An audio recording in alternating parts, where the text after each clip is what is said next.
camp, the most destructive, Camp Fire, the most destructive fire in California history. These infernos are happening across the West, Washington, Nevada, Colorado, Montana, and elsewhere. And climate change isn't just about fires. It drives extreme temperatures in both directions. Extreme cold is a danger to millions of people during the winter.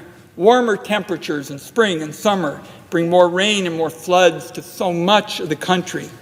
Elsewhere, especially in the West, the threat of drought looms continuously.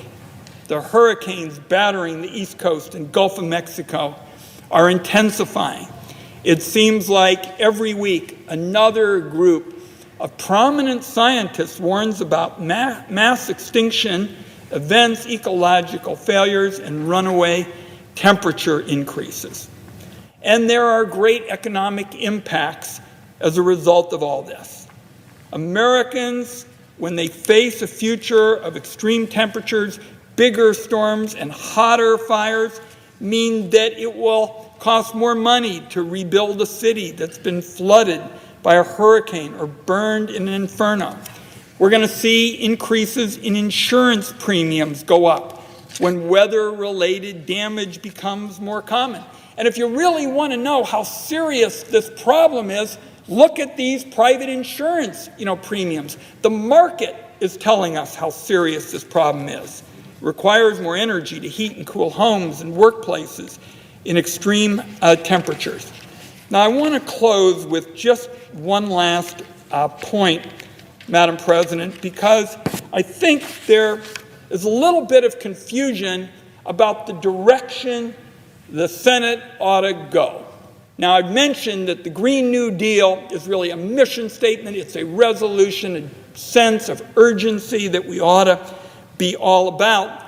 And I want to contrast that with the original New Deal, which was actual legislation, something like 15 bills, certainly more than a dozen major ones. My sense is that's what Congress is going to have to do in the years ahead with respect to climate. So let me give an example. We've talked about the mission of the resolution, where we'd like to go. Here's an example of what we ought to work together on with respect to legislation. I pointed out as a senior Democrat on the Senate. All right, folks, welcome. His voice is just so annoying. I just had to pause it for a second. To everyone that is asking regarding what's on top. Okay, so this is a vote on the Green New Deal in the Senate. Senator Mitch McConnell wants to expose both Republicans and Democrats regarding this hoax that they're calling the Green New Deal, initiated by congresswomen in the House. Most definitely AOC. She's basically one of the first ones that started this stuff. So they want to expose and put all the senators on the record on how they feel regarding this so-called Green New Deal. Now, the reason I have at the top where it says alert, thumbs down, severely hurts our channel is because if people click the thumbs down, they're not doing anything towards these people. They're not doing anything towards these senators and congressmen. All of those thumbs down goes directly to us. It hurts us. It doesn't hurt them. It doesn't do anything to them. It does everything to us. It hurts the channel immensely when people click the thumbs down button, even though it's not meant for us. That's the number one thing, is that all of those thumbs down are not meant for Golden State Times. They're meant for the Democrats that are pushing this, but those thumbs down don't go to them. They go to us. They hurt us. And it damages the channel immensely when people click thumbs down, because to everyone watching, that thumbs down is meant for the Democrats or for the Republicans and the rhinos and stuff like that.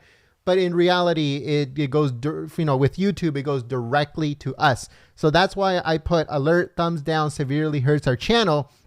Because if you're angry about this or you don't like this or whatever, we understand, we get it. But we just want to let you know that those thumbs down that people click severely hurt the channel, and it's not, it does nothing to the Democrats, and it does nothing to the people that are that want the Green New Deal. It does nothing to them, but it does everything to us. So I just wanted to clarify what the top of the live stream meant. So if you guys want to continue watching, if you guys want to let people know about this, please share the live stream on social media, on Facebook, on Twitter, on Gab, on Reddit. And they should vote very, very soon to expose. This vote is only intended to expose Democrats and Republicans that want to side with Ocasio-Cortez in her Green New Deal. That's it. Thank you so much. Talking about, we ought to have a debate about throwing the 40 separate tax breaks for energy in the garbage and substituting for them 3 new ones that reflect our most current challenges. That's the way the Senate One more thing is supposed before to function. I apologize for continuing to go on the microphone, but I want to thank J.M. Sobjeko. Thank you so much for your support through Super Chat. Also, Charles Green, thank you so much for your support through Super Chat. Issues, and I'm interested in working with all of my colleagues, as I have with respect to this question of making the tax code neutral with respect to energy sources. We're not doing that today. What we're doing is playing a political game, and I will say to my colleagues, nobody ought to take part in this political game.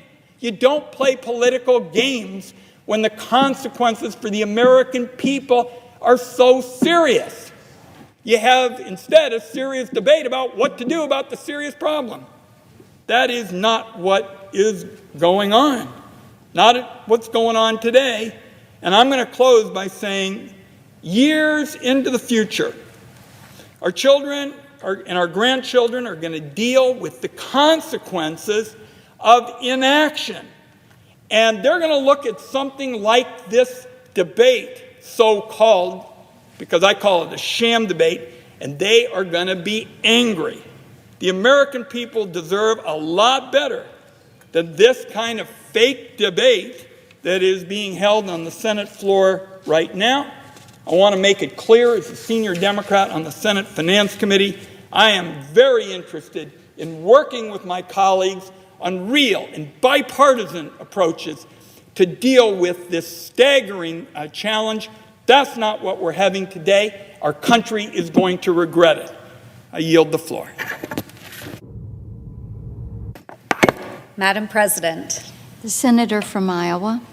Madam President, I rise today to speak about the flooding that has devastated wide swaths of the Midwest in recent weeks. A harsh winter combined with unseasonably warm weather and heavy rains created conditions that overwhelmed much of our flood mitigation infrastructure up and down the Missouri River and its tributaries. In Iowa alone, the flooding has caused an estimated $1.6 billion in damages. Thousands of homes have been damaged or destroyed, and nearly 250 miles of levees will need to be repaired or rebuilt. Thousands of acres of farmland have been impacted, with losses to the ag sector in excess of $200 million. Fremont County, which is our furthest southwest county in the state of Iowa, has lost $7 million worth of grain. $7 million worth of grain.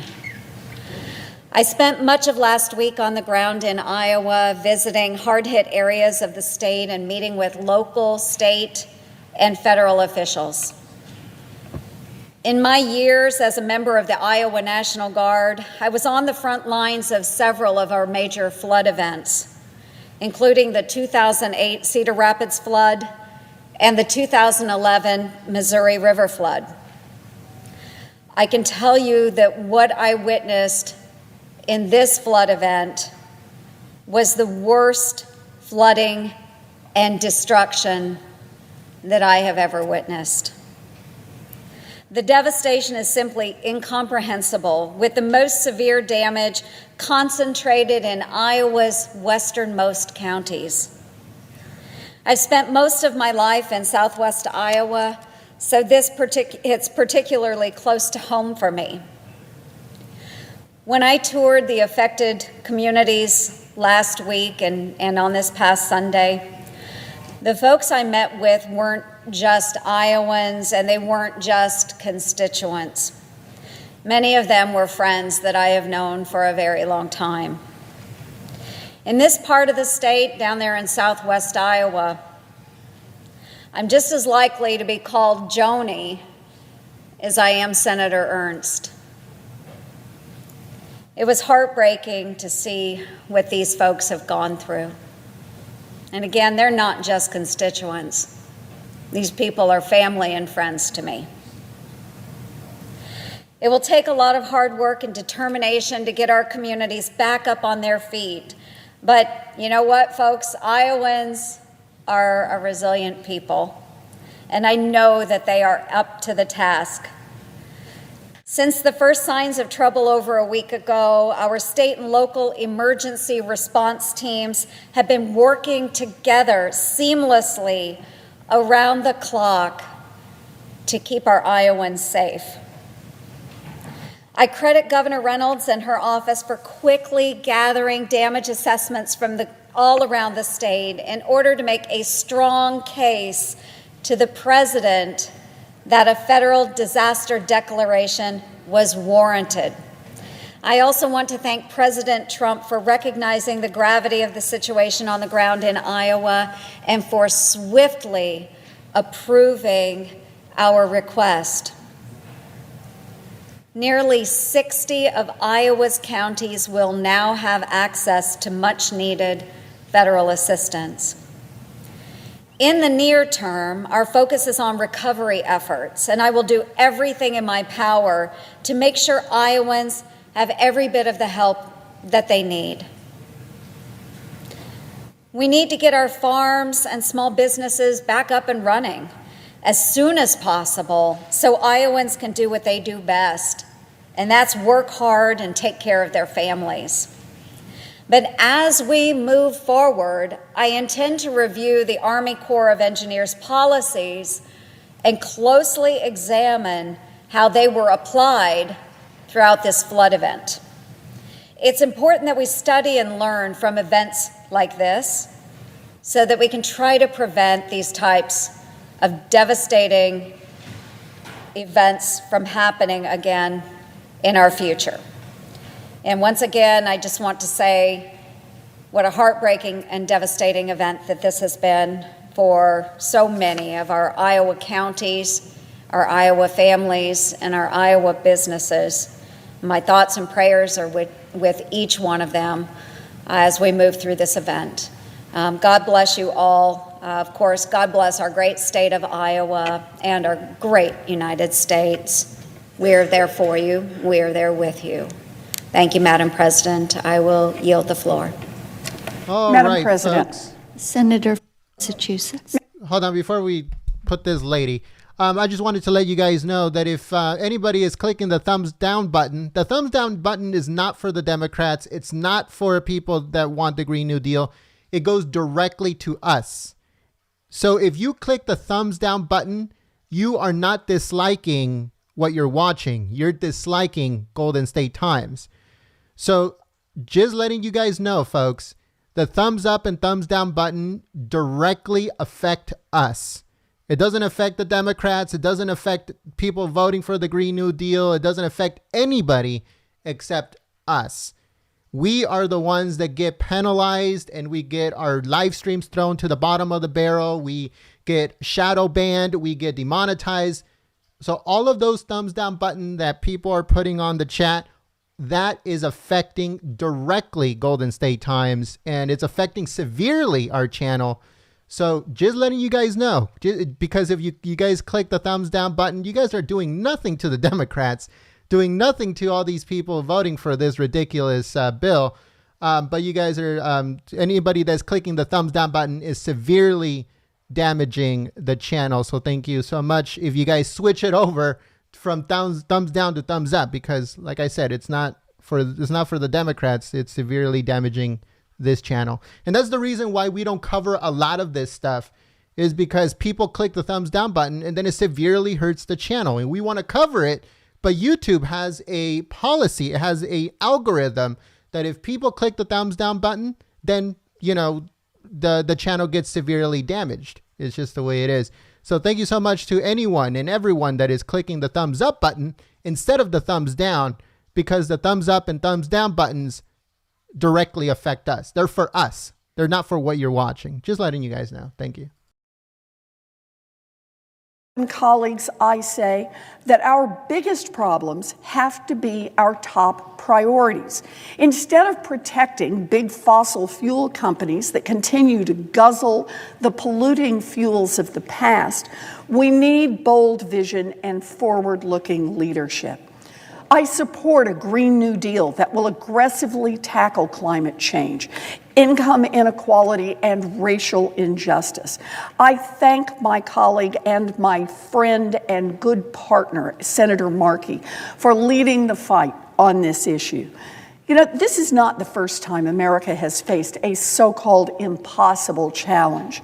Over half a century ago, President Kennedy said, and I quote, "No nation which expects to be the leader of other nations can expect to stay behind in this race for space."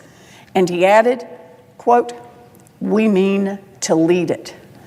President Kennedy challenged our nation to lead the space race, and less than 7 years later, Neil Armstrong set foot on the moon. The impossible had become a reality, and America had led the way. It's time not only to challenge our country to tackle climate change head on, but also to lead the world in doing so. If we do not lead, then others will. China and other countries will win the race to define the green economy of the future, and we will lose those jobs forever. I don't accept the Republicans' argument that boldly addressing climate change and having the world's strongest economy are somehow incompatible. The exact opposite is true. Tackling our climate challenges will provide us with the opportunity to grow our economy and to protect public health. We can propel the United States to become the world leader in green innovation in the 21st century. We can address climate change and strengthen our economy by making major upgrades to our crumbling infrastructure, by building more resiliency along our coasts and rivers, by constructing more renewable energy, and by promoting policies that will spur new, innovative research. These investments will protect our planet and will create good jobs with living wages, strong benefits, and safe working conditions. Madam President, it is time for new ideas, not old ideology. It is time for innovative research, not tired rhetoric.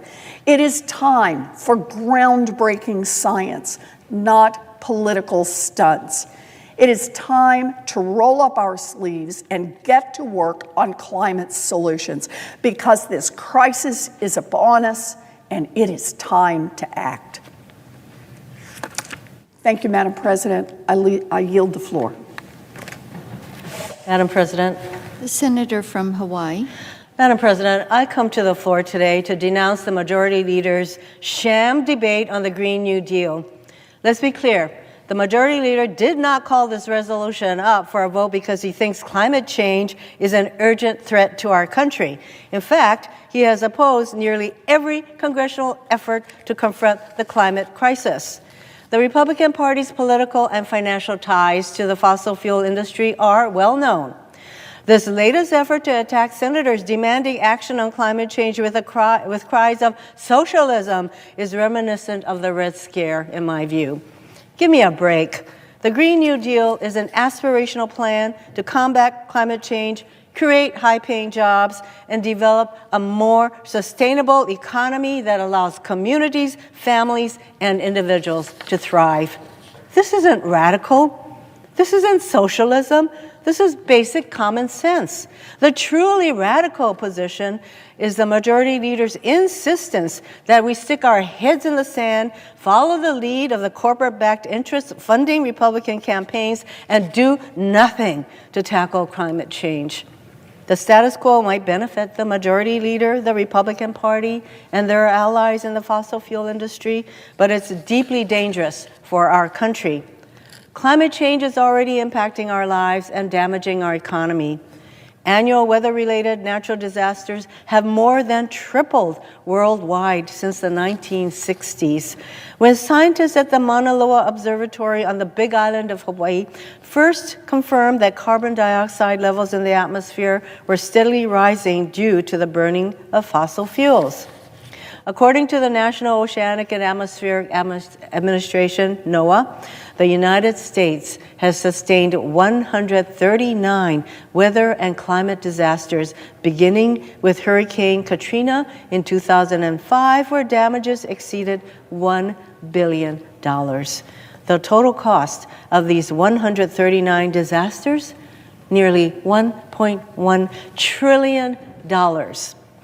Last year, in 2018, the United States experienced the fourth highest number of weather disasters in our history at the tremendous cost of 247 lives lost and $91 billion in damages.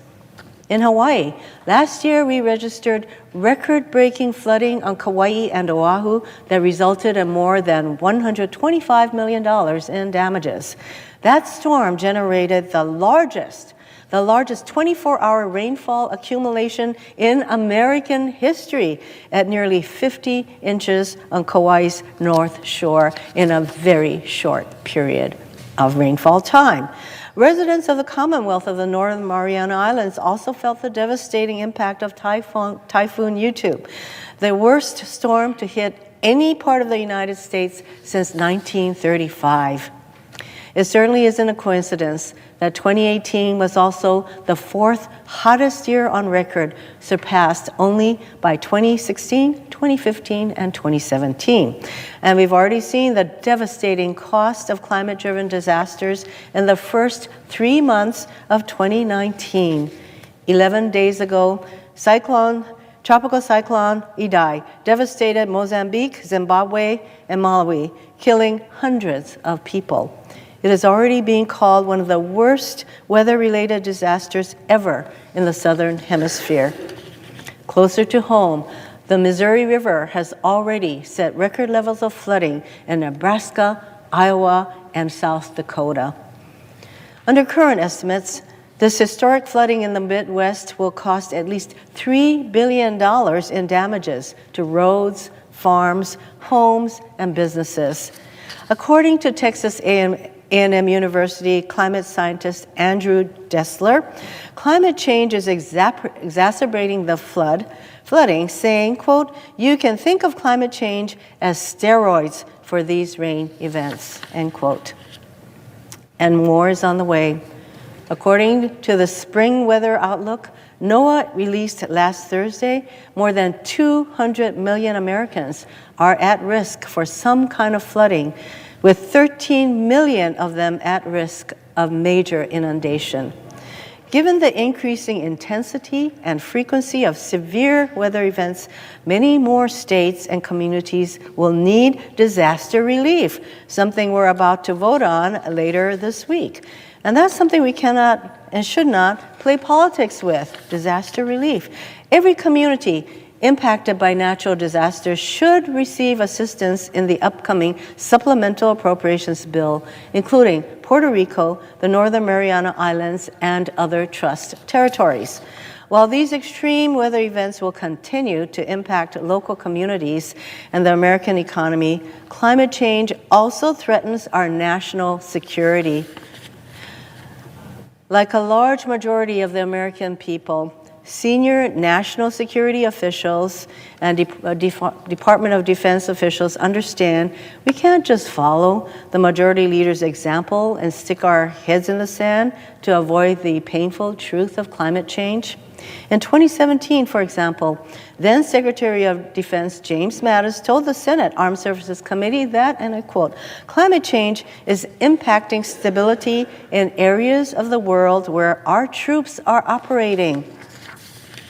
He also stated that climate change is a challenge that requires a broader whole-of-government response, end quote. In February, Director of National Intelligence Dan Coats issued a new worldwide threat assessment that concluded that climate hazards like extreme weather, wildfires, droughts, and acidifying oceans are, quote, threatening infrastructure, health, and water and food security, end quote, around the world. This means there will be more threats to our national security in an increasingly unstable world environment. Faced with a global problem that threatens our national security, President Trump, with support of the Republicans in Congress, announced he would withdraw the United States from the Paris Climate Accord. He has, in effect, abdicated America's global leadership role in the climate crisis, alienated our allies, and created new opportunities for near-peer competitors like China. At the same time as the United States embraced climate denial on the international stage under Donald Trump, China has stepped up to fill the diplomatic void. After the latest round of international climate talks in November, Canada's Environmental Minister Catherine McKenna said, quote, "When the U.S. stepped back, China decided to step up. The role China plays around the negotiating table can't be underestimated," end quote. In addition to its diplomatic efforts, China has made significant policy changes to reduce its coal use from its 2013 peak and to scale up low-carbon alternatives. China is now the world's leading producer, exporter, and installer of solar panels, wind turbines, batteries, and electric vehicles. China isn't the only country on the global stage acknowledging the reality of climate change and taking steps to combat it. German Chancellor Angela Merkel, for example, has said, quote, "Climate change is a matter of both ecological necessity and economic rationality," end quote. Canadian Prime Minister Justin Trudeau has said that, quote, "The effects of climate change are everywhere, and they are a constant reminder of the need to act now. While climate change is the biggest challenge of this generation, it also provides the opportunity to do better while growing the economy," end quote. Under the previous 2 years of their unified control of the White House and Congress, Republicans have repeatedly blocked any efforts to combat climate change. With Democrats now in control in the House, I'm looking forward to working with like-minded colleagues to demonstrate there are those of us ready and willing to act. Today, I'm joining Representative Barbara Lee of California to introduce the Women and Climate Change Act of 2019. This bill recognizes that while the negative impacts of climate change often impact women the most, they too often don't have a seat at the table when it comes to developing policy. Our bill creates a federal interagency working group that will collect data and develop policies and strategies to address the effects of climate change on women, both at home and abroad. We need to empower women to tackle climate change. They need seats at the table. So long as Donald Trump and his Republican allies in Congress obstruct meaningful debate and action, states and local communities are taking their own decisive steps to combat climate change. Almost every state in the country has begun to experience the impacts of climate change. But as an island state, Hawaii is poised to experience some of the harshest consequences of climate change. Rising sea levels, combined with increased storm runoff, will increase coastal flooding and erosion, damaging sensitive ecosystems, infrastructure, and agriculture. According to research from the University of Hawaii Sea Grant Program, 70% of beaches in Hawaii are eroding, and 13 miles of public beaches that once were present no longer exist. Waikiki Beach alone generates $2.3 billion of Hawaii's economy every year and could be completely submerged by the end of the century. A warming ocean will increase bleaching and disease outbreaks on coral reefs, which currently support $360 million in economic activity each year.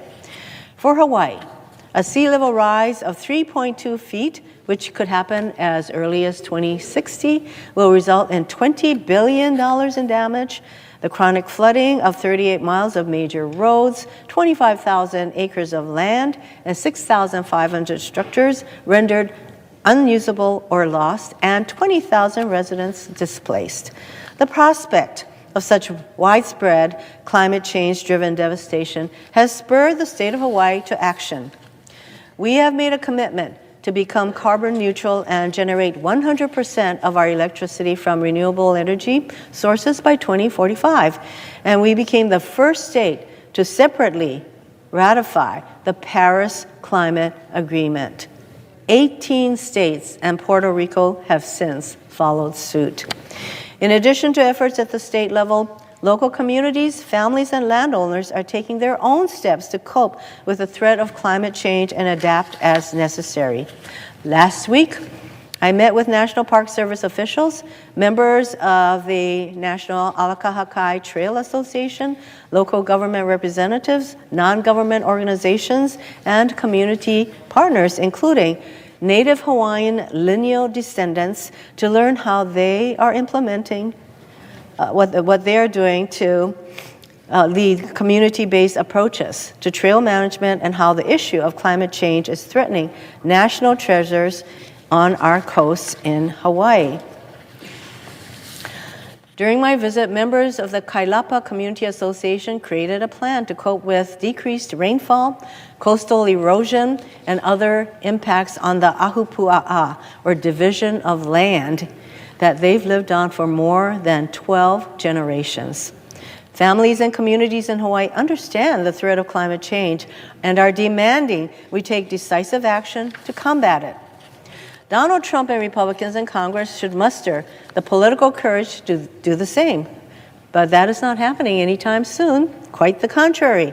Instead, like so many ideas they oppose, Republicans have resorted to mocking and distorting what the Green New Deal does. They're doing it by their tried and true method, by scaring people.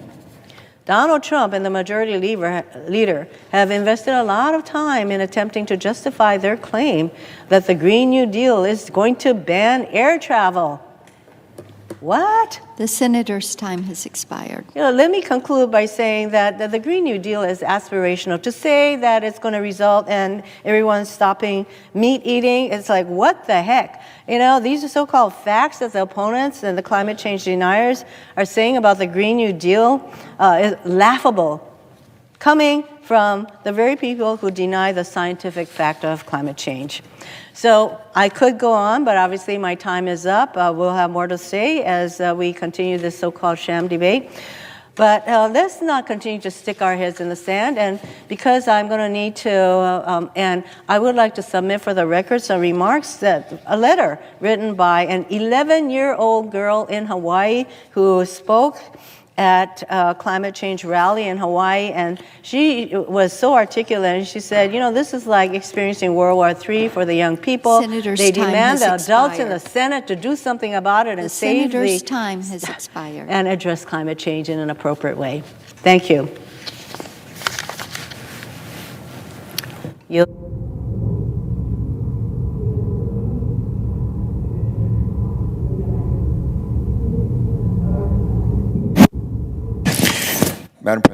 Madam President. The senator from Delaware. Madam President, I ask unanimous consent to be recognized for 6 minutes, please. Without objection. Thanks very much. Madam President, I rise again today to speak on an upcoming vote later on the Majority Leader's Green New Deal resolution. And to my colleagues, I would just say I think we have a serious choice to make. Either we can acknowledge the climate crisis that our planet faces and confront it head on, or we can turn our backs to it and walk away.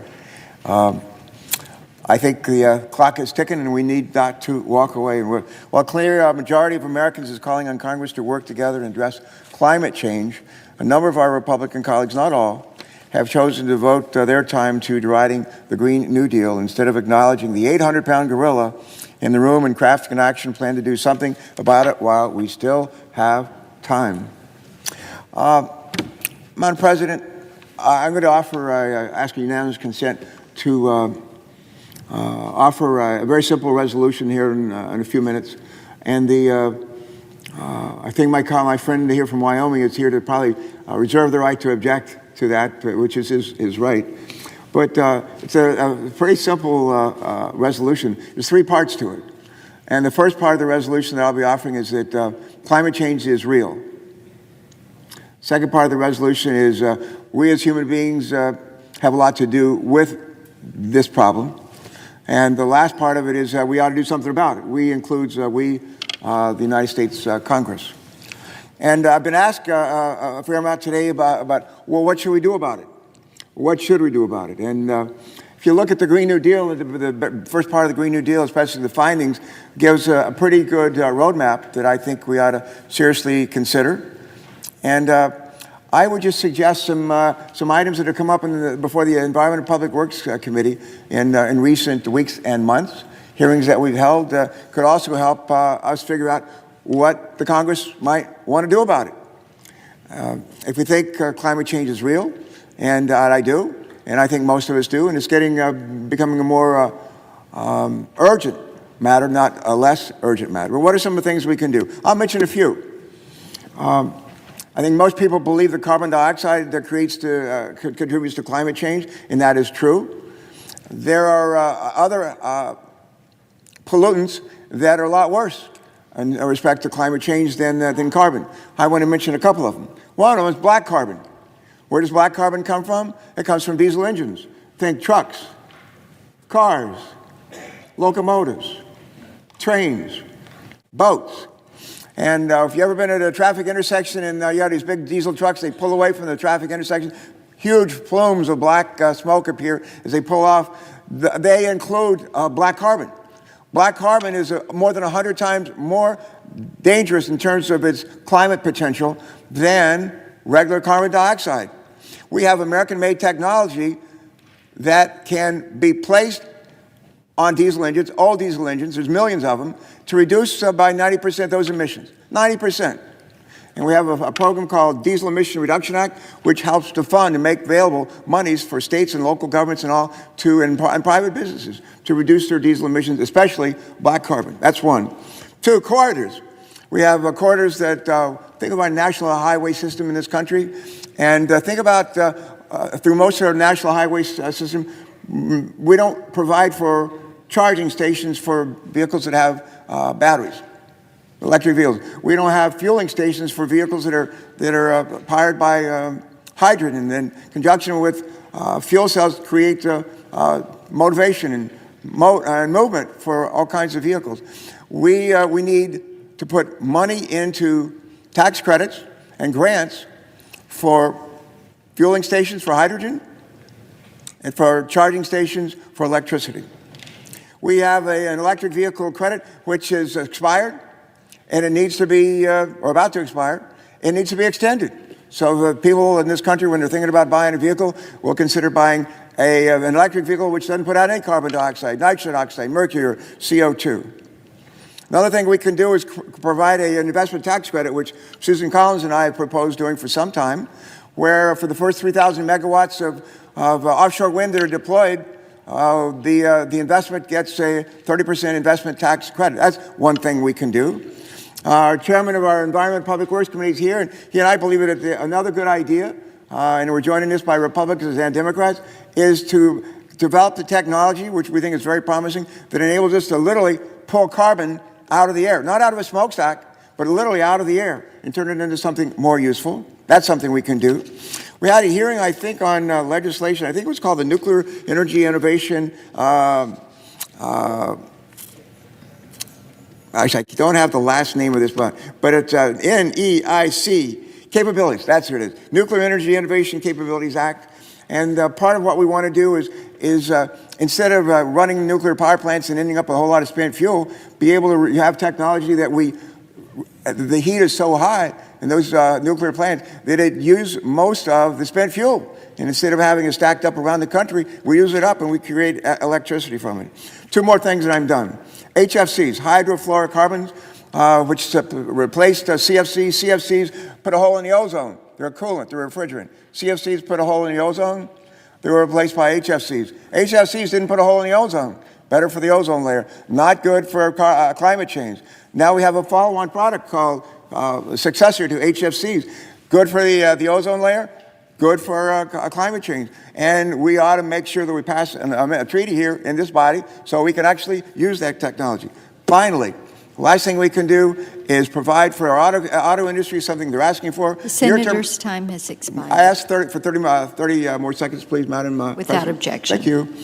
Last thing we can do, the auto industry has been saying, you know, with respect to fuel efficiency standards, CAFE and so forth, we ought to give them some near-term flexibility in terms of meeting more efficient fuel requirements, more efficient mileage requirements, and more stringent requirements going forward in the future. That's what they're asking for, provide certainty, 50-state deal, California's at the table. We ought to do that. Those are just a couple of things that we can do in Congress to actually address this, and not only are we successful in helping do good things for our planet, but we're also going to create jobs and economic opportunities. Senator's time has expired. Something that the chairman of our committee and I think, might just agree on. Thank you, Madam President.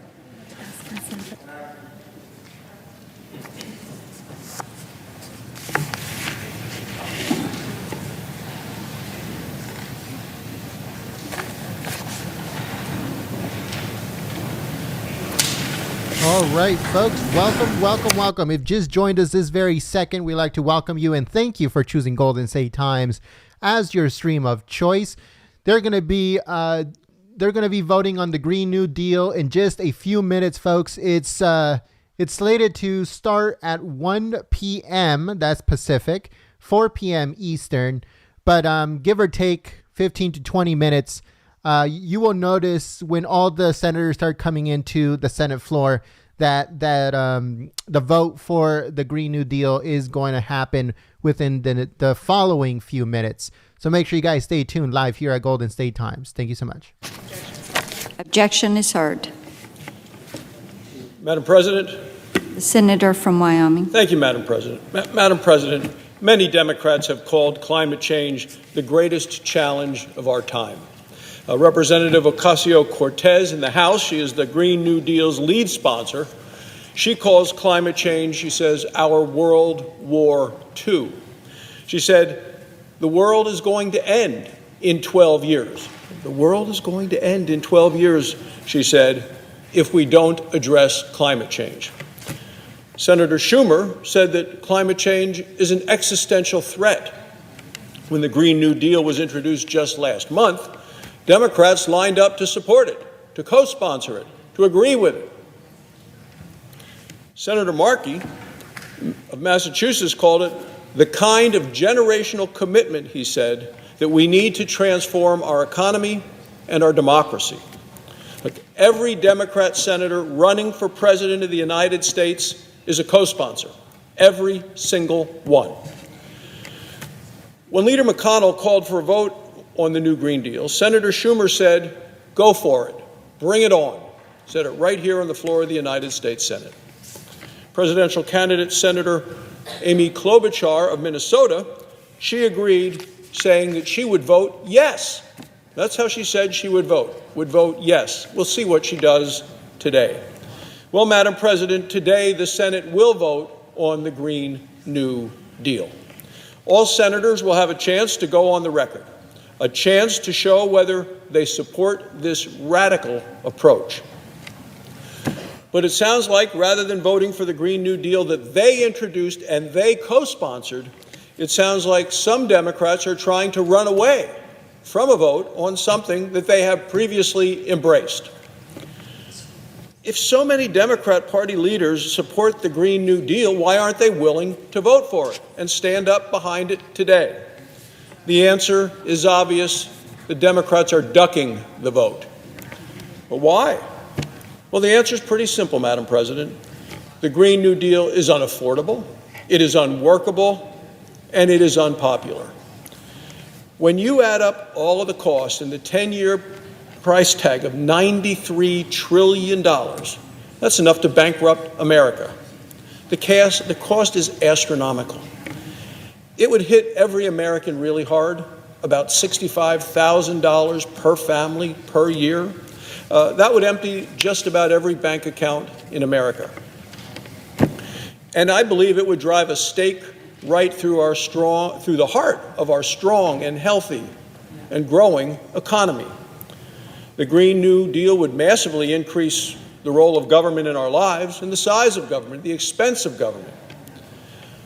Madam President, let's be honest, the climate is changing. It continues to change. It requires a serious response. A serious response. The Green New Deal is not that response. This plan would eliminate fossil fuels. It would require 100% renewable energy, carbon-free energy, in just 10 years.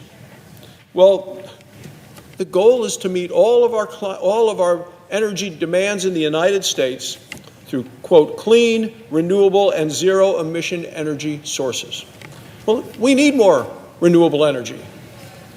But the goal of going from where we are to where they want to be is absolutely impossible in the period of time outlined. Robert Bloom from the North American Electric Reliability Corporation wrote in the Wall Street Journal saying, quote, an all-renewable power grid is destined to collapse. America can't tolerate a collapsed power grid. Plus, it wouldn't solve the problem. Turning off America's economy won't lower global emissions. America is leading the way in reducing emissions. Reducing emissions. Since 2007, U.S. energy emissions have fallen by 14%, while global emissions continue to rise. In 2017, the United States produced just 13% of global emissions. China and India together, over 33%. So emissions are going to continue to climb until these countries take action. Emissions in the United States continues to decline.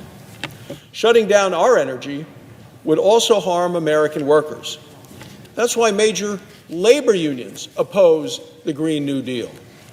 The AFL-CIO labor union, which represents 12.5 million workers, says we will not accept proposals that could cause immediate harm to millions of our members and their families. I agree. Even former President Obama's Energy Secretary, Ernie Moniz, called the Green New Deal impractical. He said it would hurt American progress in reducing emissions. That progress came from innovation, not from massive government taxation and regulation.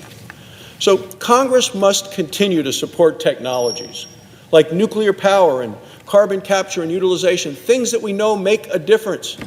And we have done this in a bipartisan way in these areas. So I want to continue to work with Democrats to find real solutions. We have passed legislation in a bipartisan way for advanced nuclear power plants, for carbon capture, sequestration, using the carbon in productive ways, whether it's for medication, whether it's for construction products. Look, the Green New Deal is not the solution for America. It is a big green bomb that will blow a hole in our strong, healthy, and growing economy. That's exactly why Democrats aren't voting for it. That's exactly why Democrats are ducking and dodging and distancing themselves from this so-called Green New Deal, because it is a radical plan, and it's exactly why Democrats are running away from the Green New Deal. I think we're going to see it today, running away as fast as they can. Thank you, Madam President. I yield the floor.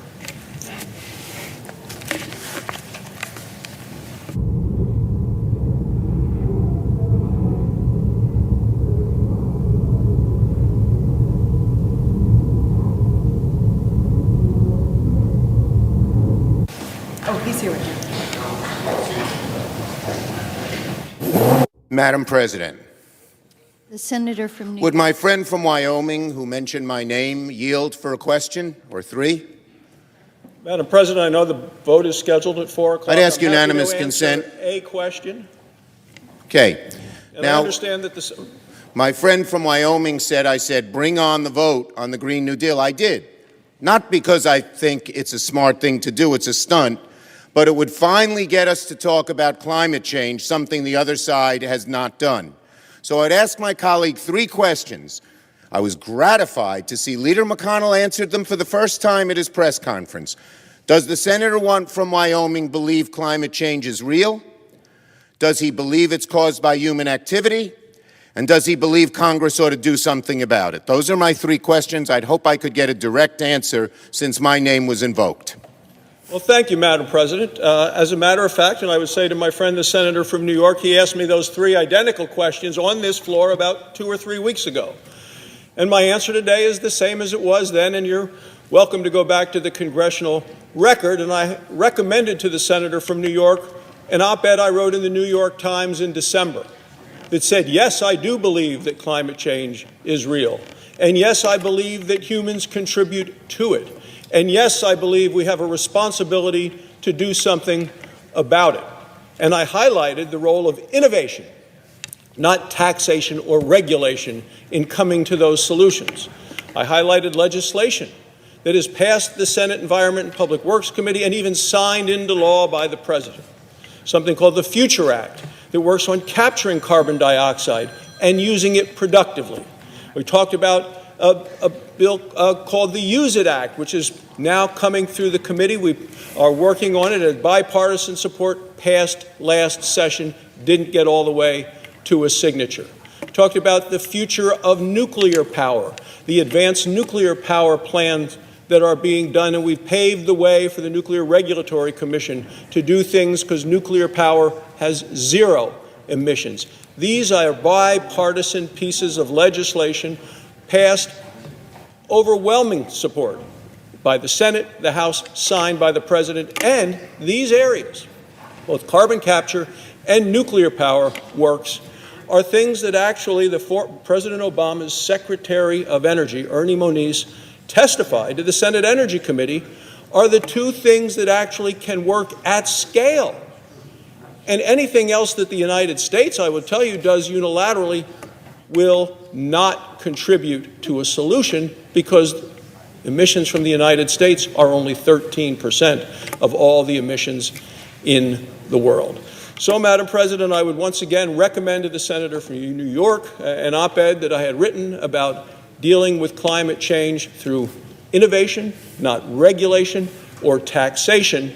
And I'd hope in that way that I have answered the senator's 3 questions. I would say to the senator from New York that if he is actually serious about discussing climate change on the floor of the United States Senate and looking for solutions, then what he ought to do today is instruct his members that I believe he may have instructed to vote present, to vote to get on the bill, to get on this, to discuss it, to debate it.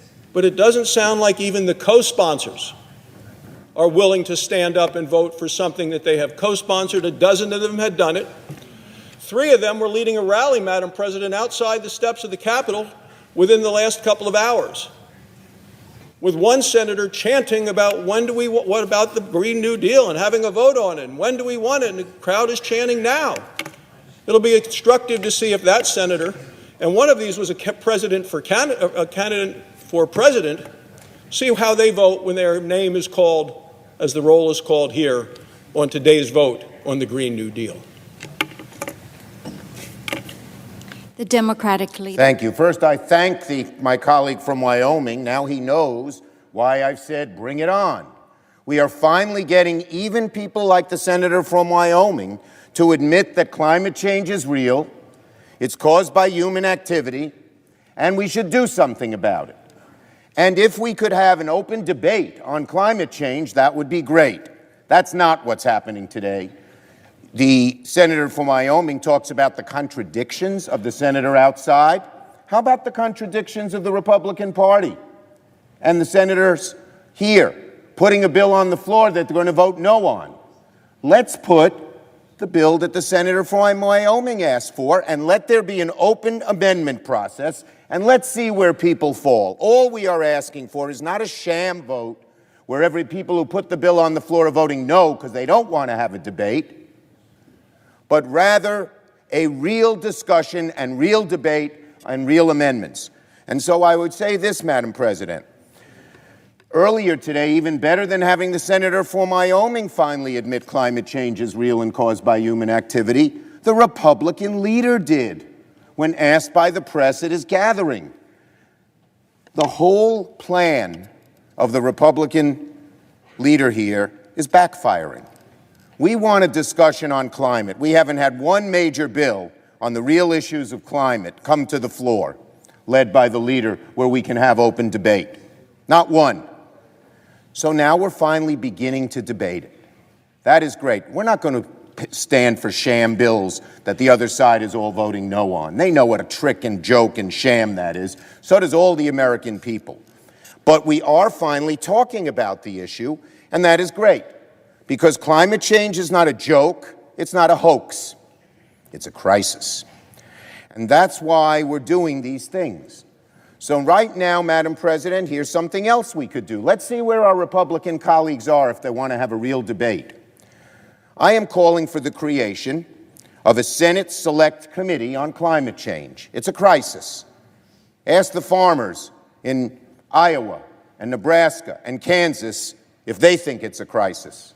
Ask the people who've been subject to so many changes in the weather because the globe is heating up. They believe it's a crisis. The very least we can do is do what the House did and set up a select committee on climate change, bipartisan.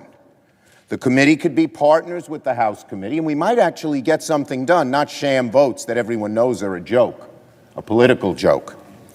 And so I am hopeful that we can do that. The reason for the select committee is clear. If there ever were an issue that demanded focus from this chamber, this is it. Climate change is an existential threat to our committee, to our country, and our planet. The last 4 years have been the warmest on record. Sea levels are rising. Marine life, fishing communities are being destroyed. Record flooding is inundating parts of the country, most recently the Midwest. And more powerful hurricanes have buffeted our coasts. Over the next decade, climate change will continue to negatively impact every part of American life, our health, our economy, our national security, even our geography, and the threats will only grow. So we can't run into our ideological corners anymore. I am gratified to hear a growing number of Republicans admit it's real, admit it's caused by human activity, and that we should do something about it. That's great news, but let's do something real. Let's do something real. The senator mentioned a few bills. I'd be happy to look at them. I hope he'll look at ours, and I hope he'll ask this leader, his leader, the Republican leader, to allow an open debate on the floor with amendments. We'd welcome that. We'd welcome it. Some in the oil and gas industry won't like it, that's for sure. Some in the coal industry won't like it, that's for sure. But most Americans will. So let's do it. The time for partisanship on this issue is long over. The time for one party to block any change and not offer anything that they believe in is over. We need to act quickly and boldly to confront this challenge before it's too late. So it's time we stop the nonsense. As I said, we welcome this debate because we're talking about climate change for the first time, and the hypocrisy of putting a bill on the floor and then voting against it is becoming so clear to the American people. But as a byproduct, we're getting a debate. We're getting some of our colleagues for the first time to admit that climate change is real and caused by human activity, and we ought to do something about it. We welcome it. This committee will help bring the kind of bipartisan discussion that my good friend from Wyoming has asked for. And so, let's do it. So, Madam President, I ask unanimous consent that the Rules Committee be discharged from further consideration of S-Res 97, a resolution establishing the Select Committee on the Climate Crisis, and the Senate proceed to its immediate consideration. The resolution be agreed to, and the motion to reconsider be considered, made, and laid upon the table with no intervening action or debate. Is there objection? Madam President, The senator from Wyoming. reserving the right to object, and I would like to point out to my friend and colleague that the statement I had made earlier about my belief goes back a long time, that the climate is changing, to the point that one of his colleagues, Jeff Bingaman of New Mexico, chaired the Energy Committee when he and I co-sponsored legislation dealing with carbon and carbon capture and putting together an X-Prize type program. So this is something I've long spoken about and understand. I also hear the senator from New York essentially trying to strip the EPW committee of the jurisdiction we have over climate change. That's the wrong approach when we have made real progress working together, not just on bills, but on bills signed into law that are making a difference today. Madam President, this resolution is that the minority leader has just introduced is an attempt by the Democrats to once again duck and dodge and distance themselves from the Green New Deal vote this afternoon. The Democrats seem to think that adding a layer of bureaucracy is an answer to every problem. That's the same instinct that gave us the Green New Deal. The climate is changing. Humans play a role in the changing climate. There is no question in my mind about that. I'm going to continue to work closely with the ranking member of the committee, Member Carper from Delaware, to pass meaningful legislation to promote nuclear power, carbon capture technologies, and to reduce emissions. So Democrats can't hide from the fact that every Democrat senator running for president has co-sponsored the Green New Deal. Here we are today, Madam President, and I will just tell you, we've been passing bipartisan legislation. The Energy and Natural Resources Committee recently held a hearing on climate change. We do not need another committee. We don't need the Green New Deal. We need real solutions. And for this reason, Madam President, I object. Objection is heard. Would the senator yield for a question? All time has expired. I'd ask unanimous consent we be given 2 minutes so the senator from Rhode Island could ask a question of the senator from Wyoming. Is there objection? Without objection. I appreciate the comments of my distinguished chairman on the Environment and Public Works Committee, and I'm interested in his reliance on carbon capture technology, and I'm wondering what part of the carbon emissions problem he thinks that carbon capture will solve, because leaders of the carbon capture technology sector have said that it is their vision to capture 1% of carbon emissions. So what I conclude from that is that carbon capture technology is important, but to rely on it at the expense of the sort of action that we really need is profoundly misguided.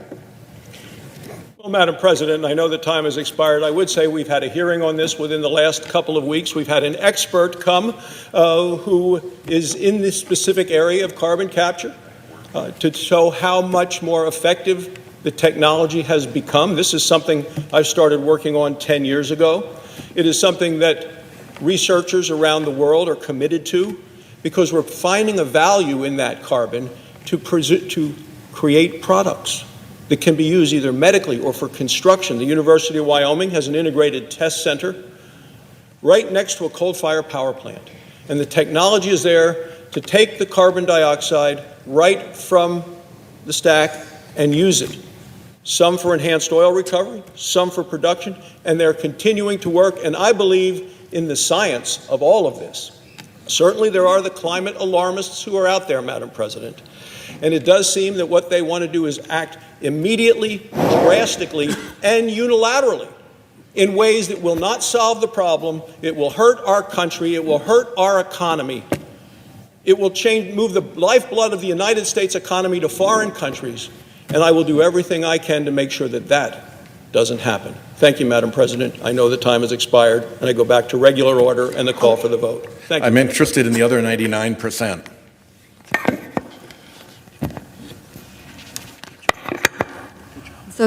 The clerk will report the motion to invoke cloture. Cloture motion.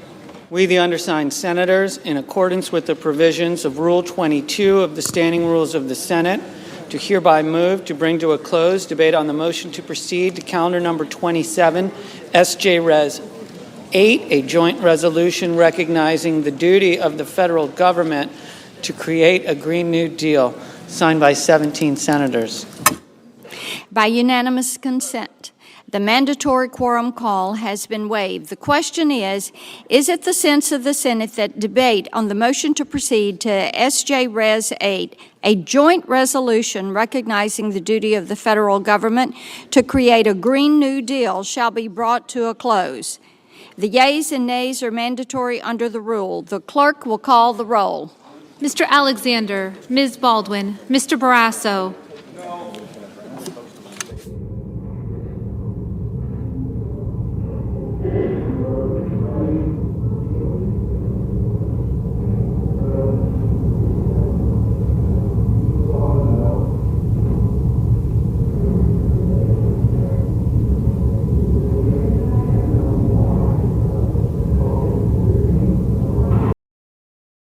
All right, folks, so here we go. Mrs. Blackburn.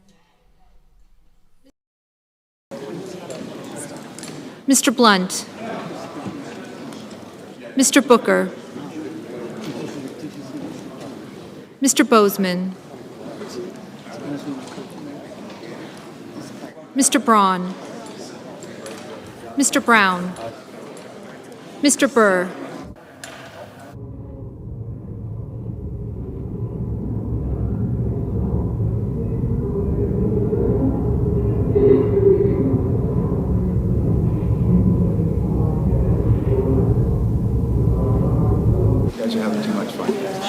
Ms. Cantwell, Mrs. Capito, Mr. Cardin, Mr. Carper,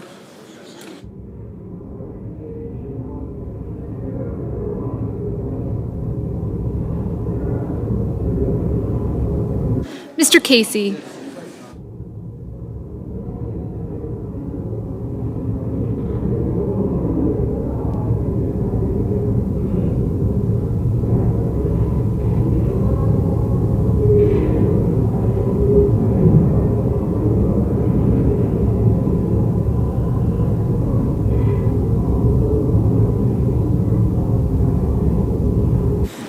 Mr. Cassidy, Ms. Collins, Mr. Coons, Mr. Cornyn, Ms. Cortez Masto,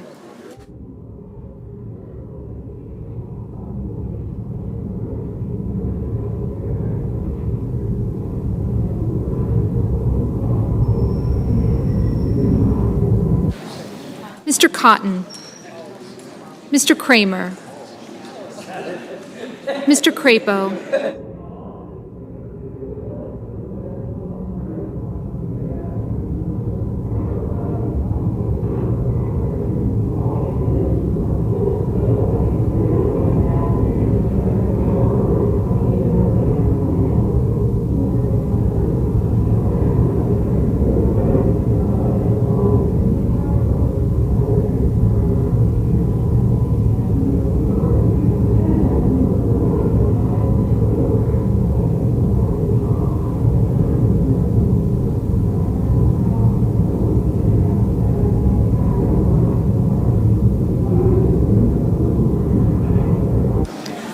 Mr. Cruz,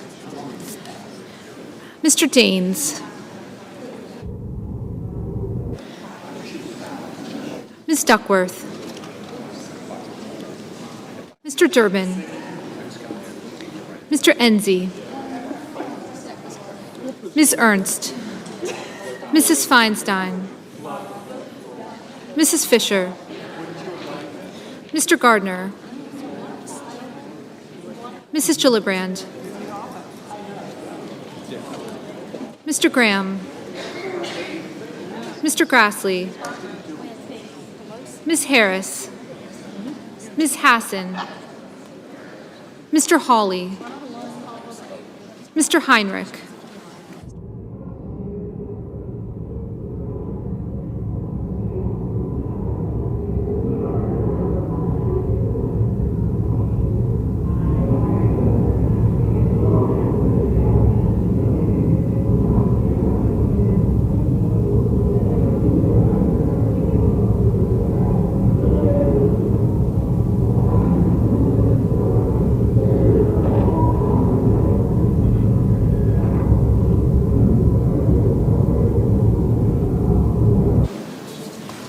Ms. Hirono,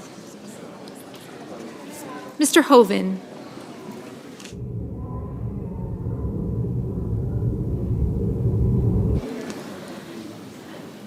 Mrs. Hyde-Smith, Mr. Inhofe, Mr. Isaacson, Mr. Johnson, Mr. Jones, Mr. Kane, Mr. Kennedy, Mr. King, Ms. Klobuchar, Mr. Langford,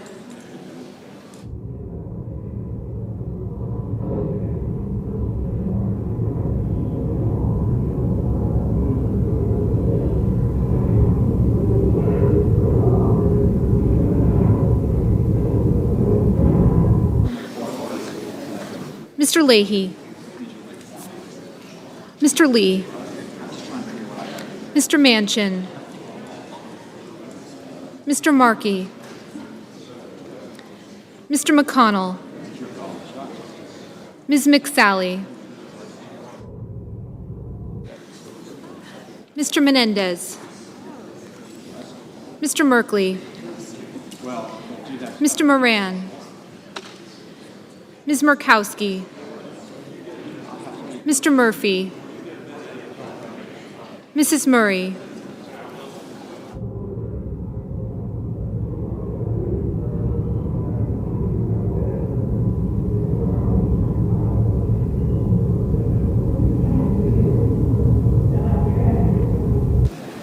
Mr. Paul,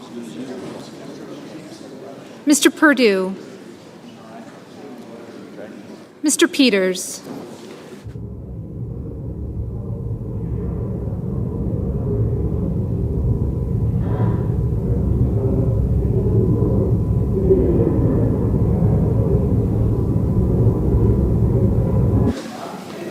Mr. Portman,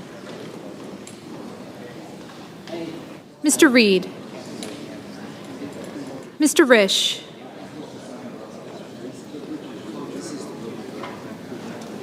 Mr. Roberts,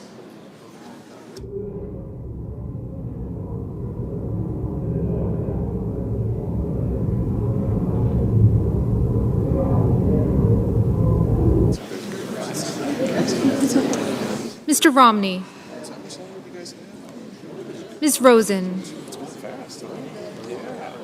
Mr. Rounds, Mr. Rubio, Mr. Sanders, Mr. Sass, Mr. Schatz, Mr. Schumer,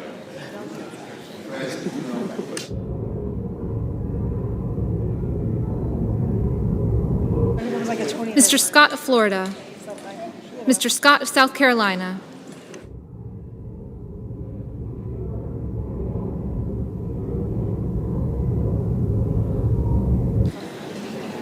Mrs. Shaheen, All right, folks, really Mr. quick. Shelby, Hold on, let me... Okay, so right now they are giving their yays and nays through electronic device. So they're not saying yes or no. They're sending their yes and no's through electronic device, folks. So that's why you can't hear a yes or a no in the background, is because they're sending it through messages on their phones.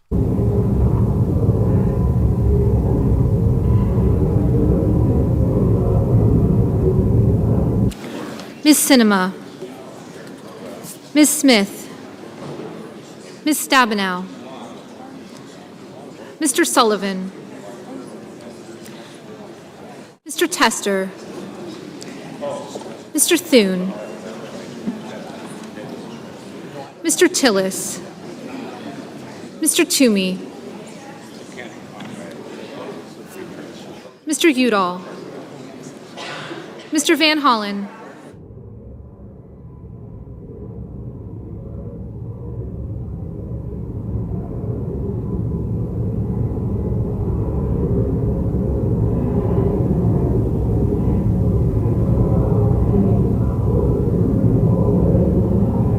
Mr. Warner, Ms. Warren, Mr. Whitehouse, Mr. Wicker, Mr. Wyden, Mr. Young.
No senator voted in the affirmative.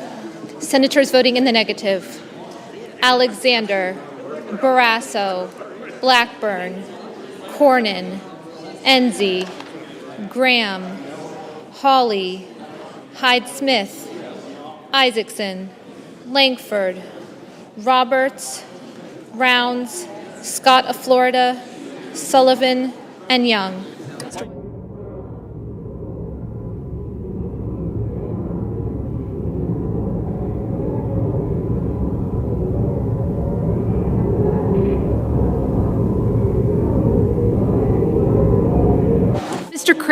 Mr. Kramer, no. Mr. Romney, no. Mr. Johnson, no.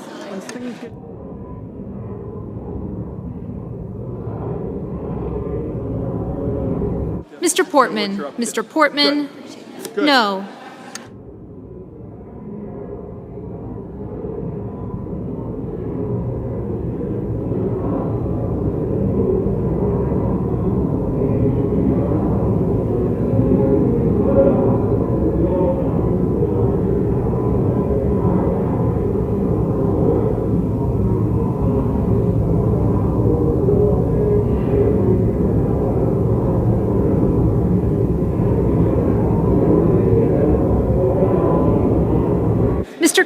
Mr. Cotton, no. Mr. Grassley, no.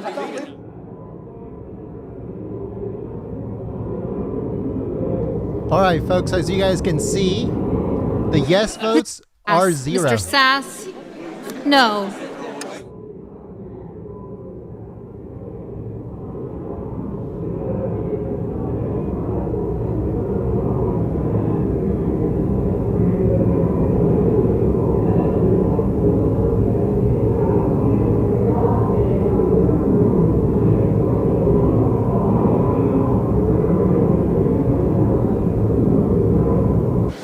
Mr. Crapo, no.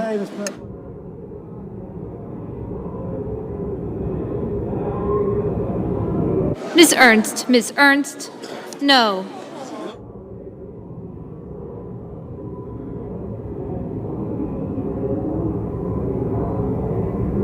Ms. McSally, no.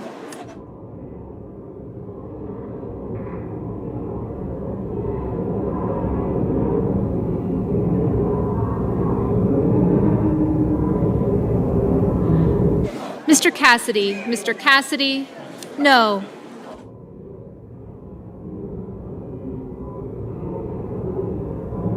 Mr. Kennedy, no.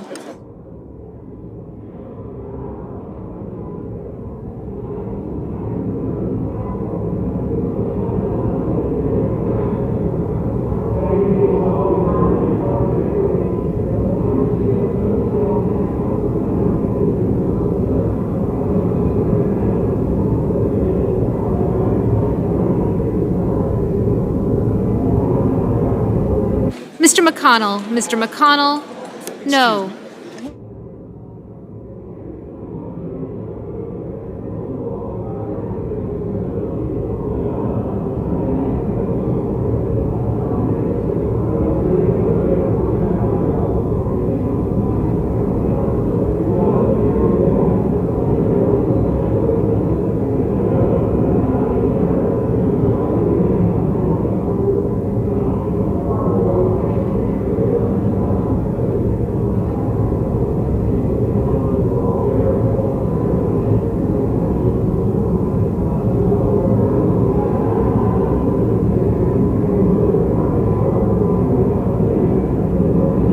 Mr. Braun. Mr. Braun, no.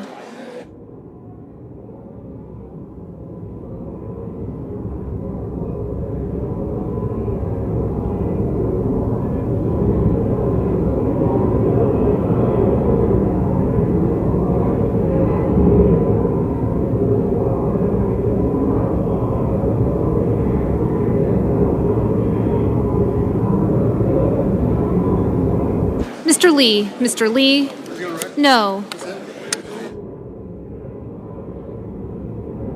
Ms. Collins. Ms. Collins, no. Mr. Blunt. Mr. Blunt, no. Mr. Wicker. Mr. Wicker, no.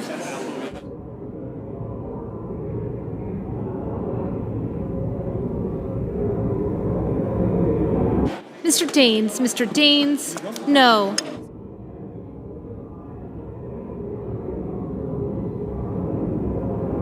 Mr. Bozeman. Mr. Bozeman, no.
Mr. King.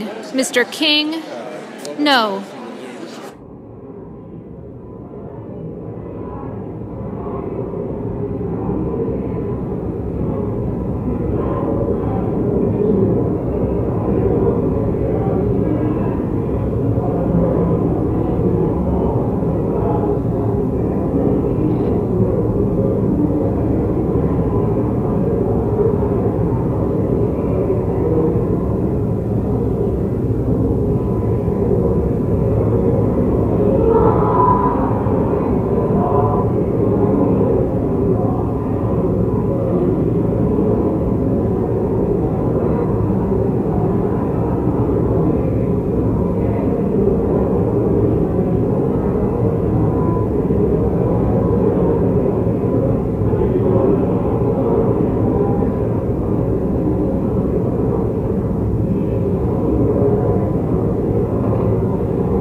Mr. Perdue. Mr. Perdue, no. Mr. Burr.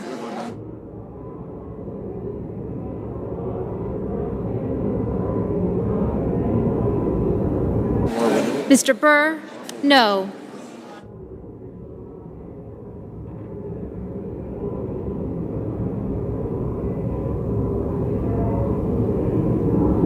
Mr. Manchin. Mr. Manchin, no.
Capito. Mrs. Capito, no.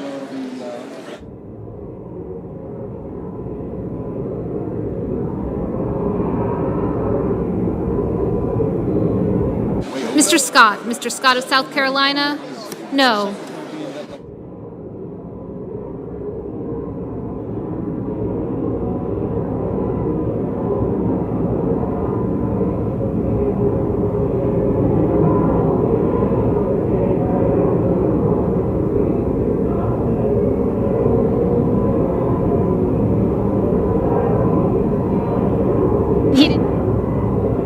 Mr. Shelby. Mr. Shelby, no. Mr. Thune. Mr. Thune, no.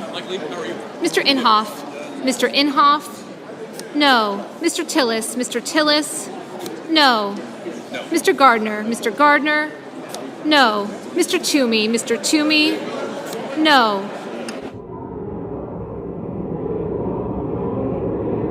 Mr. Moran. Mr. Moran, no. Mr. Hoven. Mr. Hoven, no.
Mr. Rubio. Mr. Rubio, no.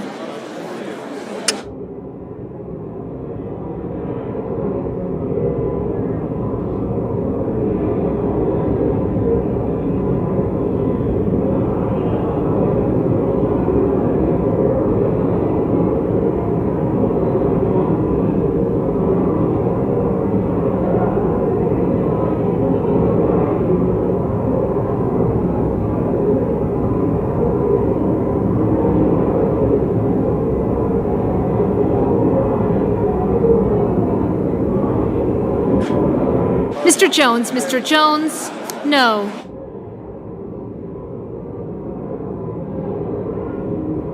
Mrs. Fisher. Mrs. Fisher, no. Mr. Risch. Mr. Risch, no.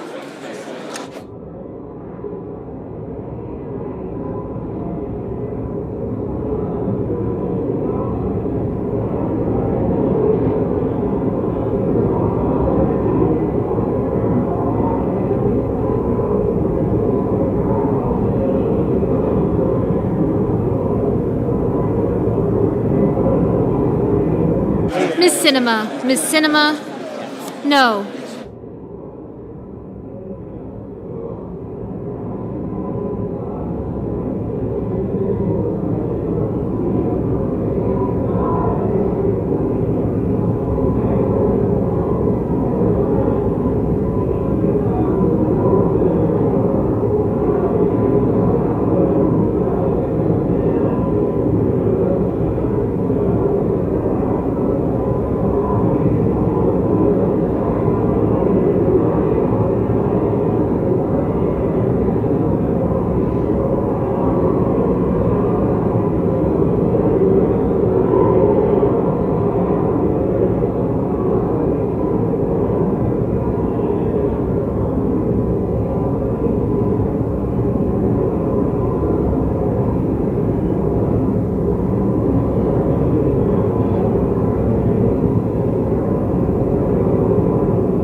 Mr. Paul. Mr. Paul, no.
Mr. Cruz. Mr. Cruz, no.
Ms. Murkowski. Ms. Murkowski, no.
Are there any senators in the chamber who wish to vote or change their vote?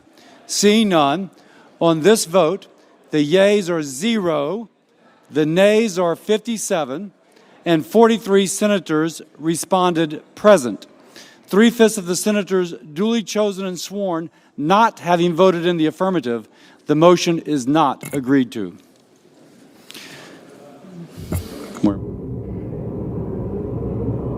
The clerk will report the motion to invoke cloture. Cloture motion.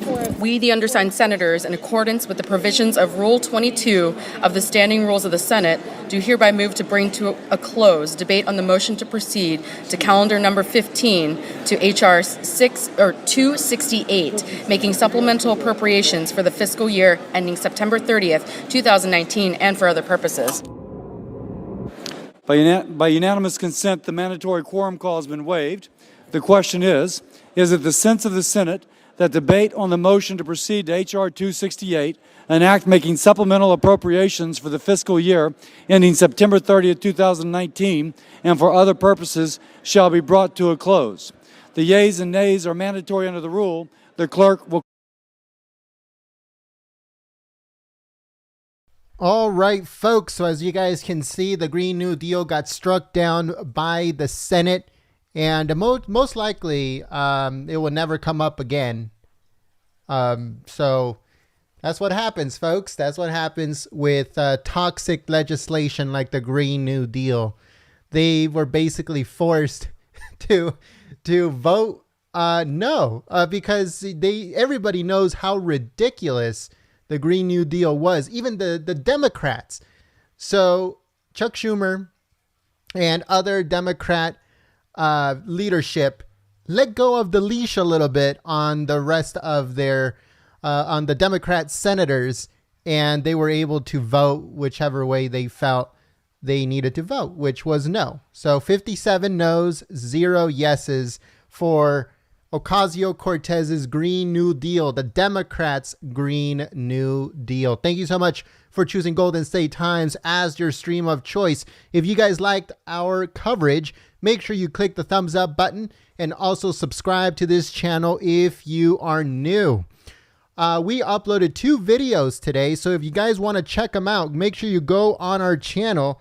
And I'm also going to be putting the links on the chat so you guys can go and check out those videos. President Trump at Capitol Hill spoke regarding treason, and also President Trump, hold on, give me 1 second. Also, Kellyanne Conway went nuclear on the liberal media today. It was insane to watch. It was pretty crazy stuff.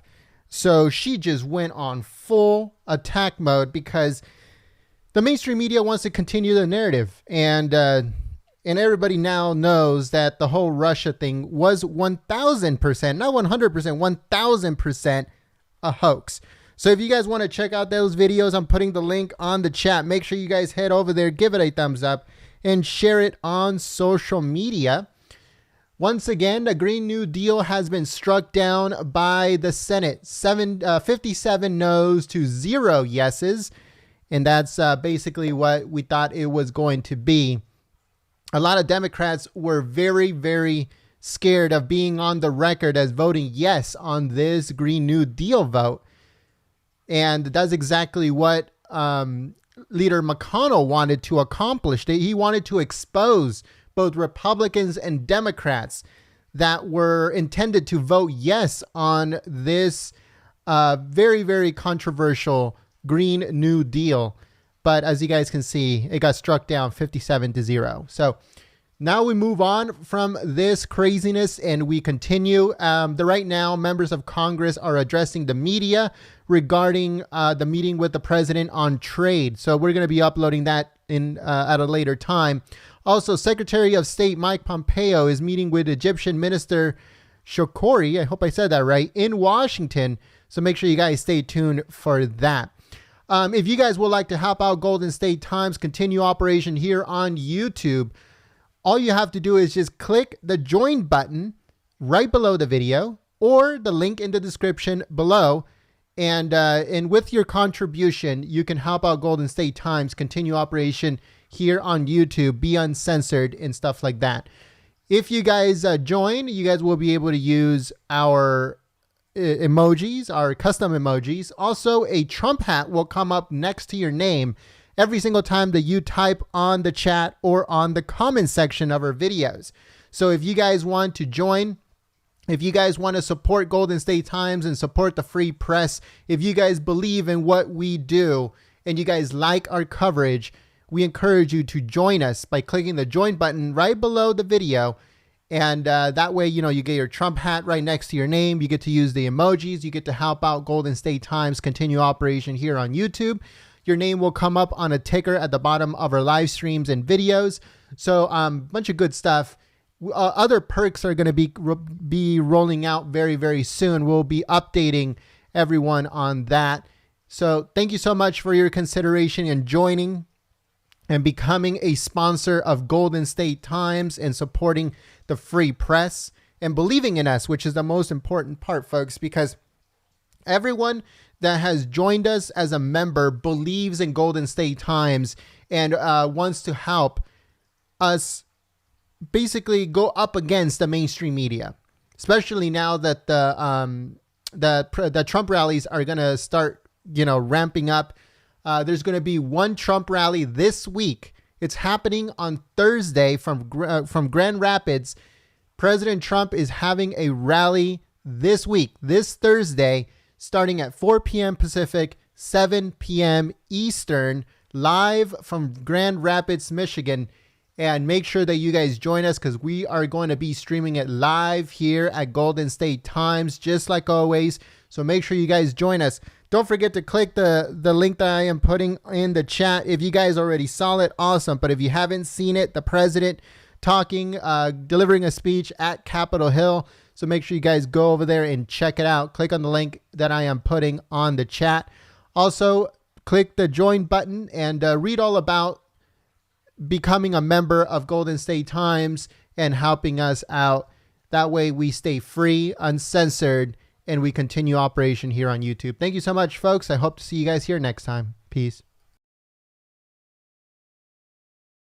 Menendez, Mr. Merkley.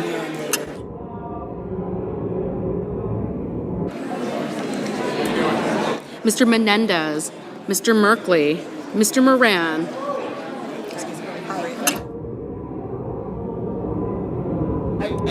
Ms. Murkowski, Mr. Murphy, Mrs. Murray, Mr. Paul, Mr. Perdue, Mr. Peters, Mr. Portman, Mr. Reed, Mr. Risch, Mr. Roberts, Mr. Romney.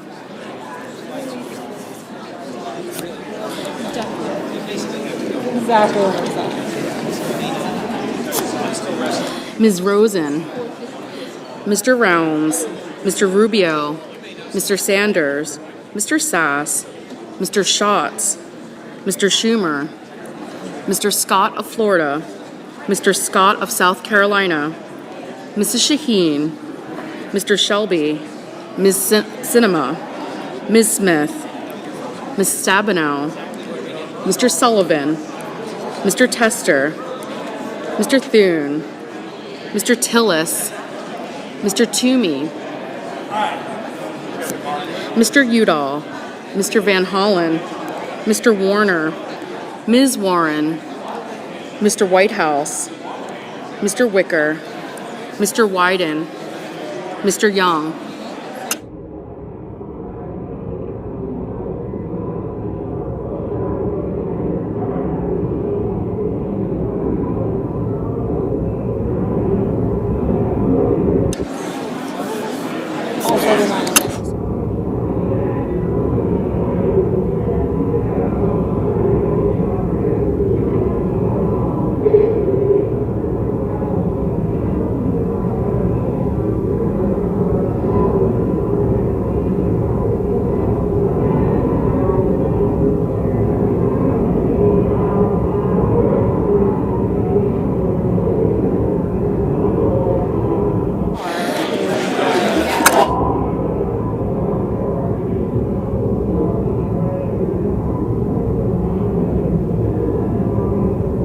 Senators voting in the affirmative: Alexander, Baldwin, Barrasso, Bennett, Blackburn, Blumenthal, Booker, Capito, Cardin, Carper, Collins, Coons, Cornyn, Cotton, Kramer, Deans, Duckworth, Durbin, Ernst, Feinstein, Fisher, Gardner, Gillibrand, Graham, Harris, Hassan, Heinrich, Hirono, Hoven, Hyde-Smith, Isaacson, Kane, Kennedy.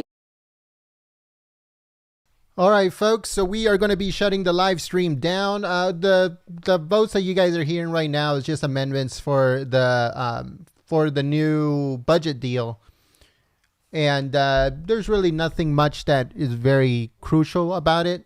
You know, it's very standard stuff. So we are going to be shutting down this live stream. Right now, we are actually recording Secretary Pompeo's meeting with the Egyptian minister in Washington. So we're going to be uploading that very soon. Thank you so much for choosing Golden State Times as your stream of choice. Also, thank you so much to everyone that checked out the join button in order to support Golden State Times. Stay free, uncensored here on YouTube. So thank you so much to everyone that took the time to check out the join button and see the perks that you guys get and all that stuff. We hope that you guys join us because that's the only way that we can stay free, uncensored, and live here on YouTube. There's no other way. But thank you so much for choosing Golden State Times as your stream of choice. I hope to see you guys here tomorrow for another live stream.